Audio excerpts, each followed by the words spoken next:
Hello दोस्तों, welcome to our channel. इस video में हम बात करेंगे एकम्स ड्रग्स आईपीओ के बारे में, जो आज 30 जुलाई 2024 से ओपन होने जा रहा है। साथ ही जानेंगे इस कंपनी के बारे में और इसके फंडामेंटल्स के बारे में। तो आइए पहले जान लेते हैं कंपनी के बारे में। तो यह एक फार्मास्यूटिकल कंपनी है। यह फाइनेंशियल ईयर 2023 में रेवेन्यू, प्रोडक्शन कैपेसिटी और क्लाइंट सर्विंग के मामले में भारत केंद्रित सबसे बड़ी सीडीएमओ रही है। अगर कंपनी के बारे में और आगे बात करें तो यह 2004 में इस्टेब्लिश की गई थी और यह फार्मास्यूटिकल इंडस्ट्री के लिए contract development and manufacturing organisation है। कंपनी भारत और विदेशों में उत्पादों और सेवाओं की विविध श्रृंखला पेश करती है। यह उत्पाद विकास और विनिर्माण के साथ साथ फॉर्मुलेशन और ऐसी अन्य सेवाओं के अनुसंधान और विकास, रिसर्च एंड डेवलपमेंट के लिए एंड टू एंड समाधान प्रदान करती है।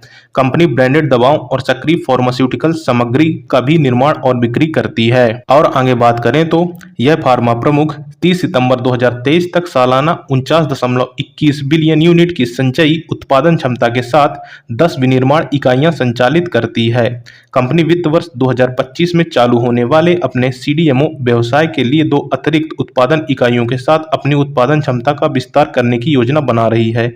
सितंबर 2023 तक इसके कर्मचारियों की संख्या 16,463 थी, जिसमें 7,211 पूर्णकालिक कर्मचारी और 9,252 अनुबंध कर्मचारी शामिल थे। अब अगर आगे कंपनी के फाइनेंशियल्स के बारे में बात करें तो वित्त वर्ष 2024 में एकम्स ड्रग एंड फार्मास्यूटिकल्स का राजस्व लगभग 14% बढ़कर 4,212.21 करोड़ हो गया, जबकि वित्त वर्ष 2023 में यह 3,700.93 करोड़ था।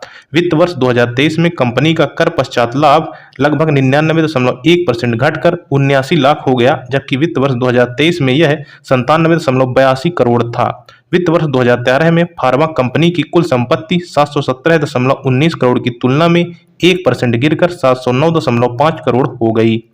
एकम्स राजस्व के आधार पर सबसे बड़े घरेलू बाजार केंद्रित भारतीय अनुबंध विकास और विनिर्माण संगठनों सीडीएमओ में से एक है। कंपनी की कुल पता योग्य भारतीय घरेलू सीडीएमओ बाजार में वित्त वर्ष 2013 में मूल्य के हिसाब से 9.3% की बाजार हिस्सेदारी थी और वित्त वर्ष 2013 में कुल भारतीय फार्मास्यूटिकल्स बाजार में मात्रा के हिसाब से 8.8% थी।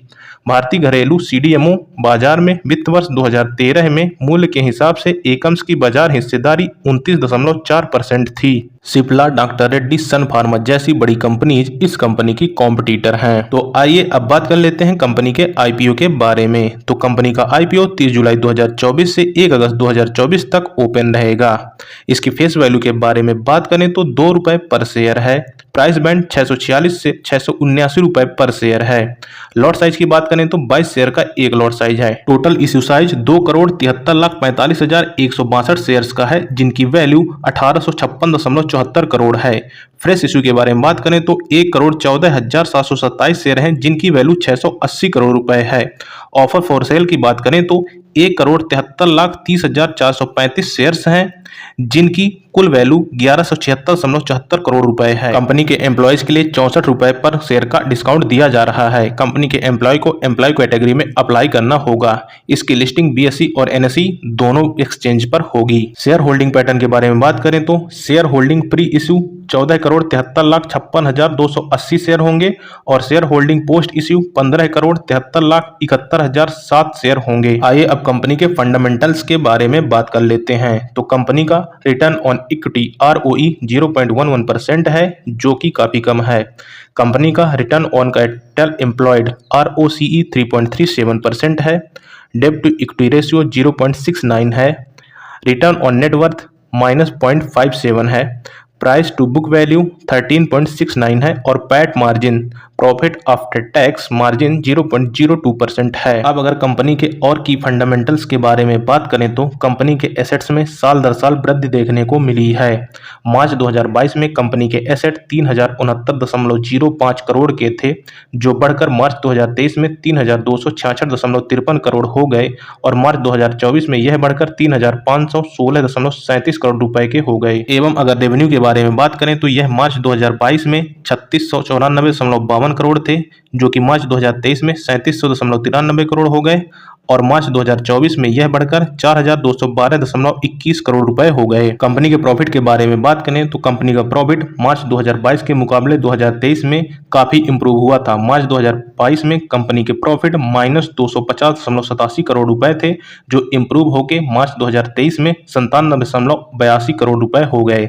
लेकिन मार्च 2024 में यह प्रॉफिट लगभग 99% से गिरकर 0.79 अर्थात 79 लाख रुपए रह गया। अगर कंपनी के नेटवर्थ के बारे में बात करें तो यह 621.98 करोड़ 2022 में थी, जो 2023 में 717.19 करोड़ रुपए हो गई और 2024 में यह घटकर 709.50 करोड़ रुपए हो गई तथा कंपनी के रिजर्व एवं सरप्लस मार्च 2022 में 787.79 करोड़ थे, जो बढ़कर मार्च 2023 में 868.70 करोड़ हो गए एवं मार्च 2024 में यह घटकर 861.01 करोड़ रुपए हो गए। अगर कंपनी के टोटल बोरोइंग के बारे में बात करें तो यह मार्च 2022 में 357.95 करोड़ रुपए थी, जो कि बढ़कर मार्च 2023 में 536.97 करोड़ रुपए हो गई एवं यह मार्च 2024 में घटकर 491.56 करोड़ रह गई। अब अगर आगे शेयर्स के कोटा के बारे में बात करें तो 44.60% एंकर इन्वेस्टर्स के लिए रिजर्व्ड हैं,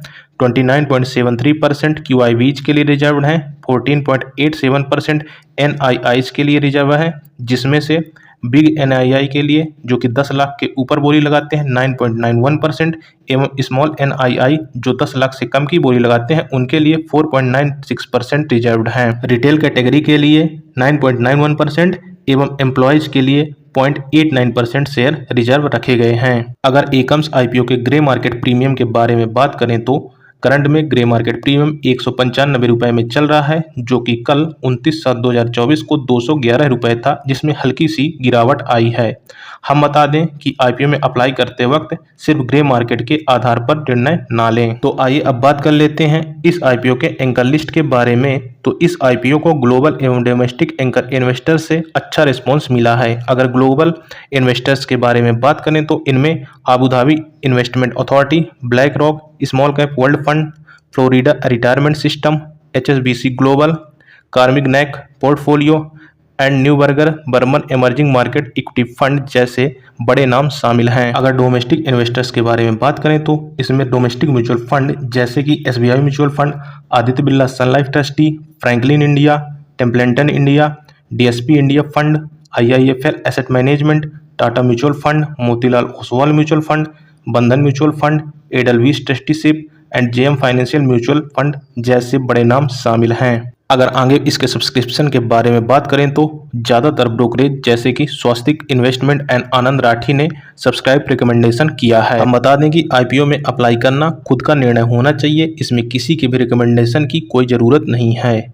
इस वीडियो में सभी कंपनी से रिलेटेड फंडामेंटल्स और कंपनी के बारे में बताया गया है, उसके आधार पर आप अपना निर्णय ले सकते हैं। किसी के कहने पर कभी भी निर्णय नहीं लेना चाहिए। अगर फिर भी चीज़ें समझ में नहीं आती हैं तो इसके लिए आप फाइनेंशियल एडवाइजर से एडवाइस ले सकते हैं। धन्यवाद दोस्तों, इस वीडियो में इतना ही। ऐसे ही वीडियोज के लिए हमारे चैनल करंट अफेयर्स अड्डा को सब्सक्राइब जरूर कर लें। वीडियो पसंद आए तो वीडियो को लाइक और शेयर भी कर दें। धन्यवाद।